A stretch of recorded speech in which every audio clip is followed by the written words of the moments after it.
알아두면 유용한 경제 이야기, 오늘의 생활경제 시작합니다. 중소벤처기업부가 연말 소비 분위기 확산을 위해 상생페이백 사업을 다음 달까지 한 달 연장합니다. 상생페이백 사업은 당초 이달 말 종료 예정이었지만 중기부는 12월이 연중 카드 사용액이 많고 최근 경기가 회복 흐름을 보이는 점을 고려해 연장을 결정했다고 밝혔습니다. 잔여 예산 규모를 감안해 12월 소비 증가분의 페이백은 현행 최대 10만 원에서 3만 원으로 줄여 내년 1월 15일에 지급할 예정입니다. 아직 참여하지 않은 국민은 12월 31일 자정까지 상생 페이백 누리집에서 신청할 수 있습니다.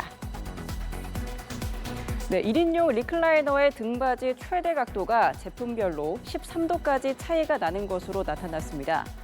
한국소비자원은 오늘 1인용 리클라이너 8종을 시험한 결과를 발표하며 이같이 밝혔습니다. 작동 시 발생하는 최대 소음도 제품별로 차이가 있었는데 바네스네코 제품이 44데시벨로 가장 조용했고 선퍼치너 제품이 50데시벨로 소음이 가장 컸습니다.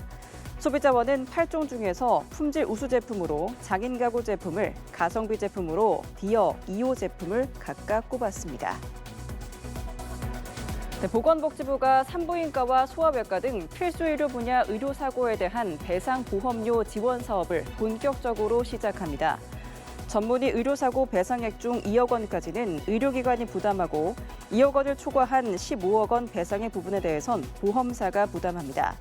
전공의의 경우 의료사고 배상액 중 3천만 원까지는 수련병원이 부담하고 3천만 원을 초과한 3억 원 배상의 부분에 대해 보험사가 보장합니다. 보험 가입을 원하는 의료기관은 오늘부터 다음 달 12일까지 보험사에 가입 신청서와 증빙 서류를 제출하면 됩니다. 네, 한국은행이 내일 올해 마지막 금융통화위원회에서 기준금리를 결정합니다. 환율 불안과 수도권 집값 상승세 등이 겹치면서 4연속 기준금리 동결 전망에 힘이 실리고 있는데요. 다만 가계대출 금리가 10개월 만에 반등하면서 대출받은 사람들에게는 부담이 커질 것으로 보입니다. 문영민 기자입니다. 한국은행이 통화정책 방향 회의를 열고 기준금리를 결정합니다. 지난달까지만 해도 금리 인하 기대감이 컸지만 최근 분위기는 크게 바뀌었습니다. 고환율 흐름이 장기화 조짐을 보이며 한은의 발목을 잡고 있기 때문입니다. 이번 주 원달러 환율은 1,477원대까지 올라 지난 4월 이후 최고치를 기록했습니다. 당국의 구두 개입에도 좀처럼 안정될 기미를 보이지 않으면서 금리를 내리기 어려운 환경이 됐다는 분석입니다. 부동산 시장도 변수로 작용합니다. 10.15 대책 이후 진정되는 듯했던 서울 집값은 최근 다시 상승폭을 키우고 있습니다. 가계대출 증가세도 재차 살아나고 있는 상황.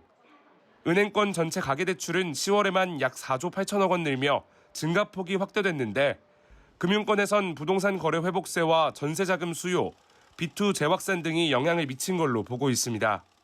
뿐만 아니라 국내 주요 기관들이 성장률 전망치를 연달아 상향 조정하고 있는 점도 금리 인하 명분을 약화시키는 요인으로 작용해 기준금리의 4연속 동결 가능성에 무게가 실립니다. 내년도 성장률이 당초보다는 상당히 좀 높아질 가능성이 있고요. 한은의 금리 인하 명분 자체가 상당히 좀 약해질 수 있다라는. 이러한 가운데 금융권 가계대출 금리는 10달 만에 다시 상승세로 돌아섰습니다. 지난달 신규 취급액 기준 가계대출 금리는 4.24%로 전월 대비 0.07%포인트 올랐고 부동산 관련 대출 금리 역시 일제히 상승했습니다. 가계대출 금리가 반등한 상황에서 한은의 금리 동결 결정은 대출자들에게 이자 부담을 가중시키는 한편 대출 문턱은 더욱 높아지게 만들 걸로 보입니다. 연합뉴스TV 문형민입니다.